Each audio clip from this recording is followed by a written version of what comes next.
Hello everyone, welcome back. Next topic in basic JavaScript using objects for lookups. Objects can be thought of as a key value storage, like a dictionary. If you have a tabular data, you can use an object to look up values rather than a switch statement or an if-else chain. This is most useful when you know that your input data is limited to a certain range. Here is an example of a simple reverse alphabet lookup 1, 2, 3, 4, 5 to the 26 with the letter Z, Y, X, W, C, B, A. When we use alpha and 2, we will get Y, and if we use alpha with bracket notation and insert 24 as the value inside it so that it can search the property, then we will get the value C, where value equal to 2, and if we search by value, then we will get the value Y. Let's see the task for this challenge. Convert the switch statement into an object called lookup. Use it to look up val and assign the associated string to the result variable. So we have to change the switch to the object type. So let's do that. And how we can do that? Convert the switch into an object called lookup. So first we will create a variable named lookup equal to in one object,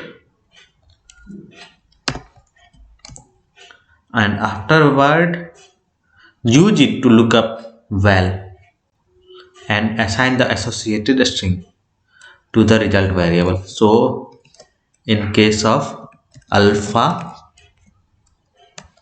the value will be Adams, comma. In case of Bravo, it will be Boston.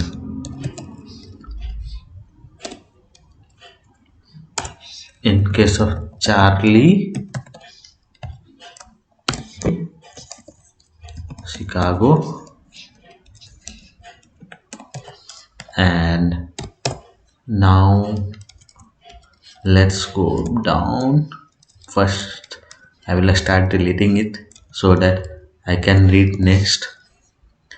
In this case it is delta. So in case of delta, Denver.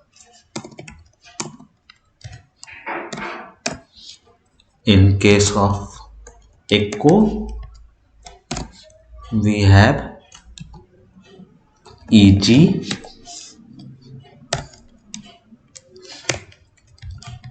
And last, Foxtrot. In that case, it will have value of Frank. So Alpha, Bravo, Charlie, Delta, Echo, and Foxtrot. These are all the property of the lookup object. So we can remove this totally and assign the associated string to the result variable. So in case of that result, and in here we will use val. Whatever value is asked, we will pass the value in the result. Okay, not like this. So we have to do it like this. Sorry, only code, change code above this line. I should have written here lookup, and in lookup we will use the val. Okay, and since the value is stored in the result, we will return the result here. So now it should work. Let's run the test, and it's successful. Download my solution, and thanks everyone for watching. See you in the next video. Till then, bye bye.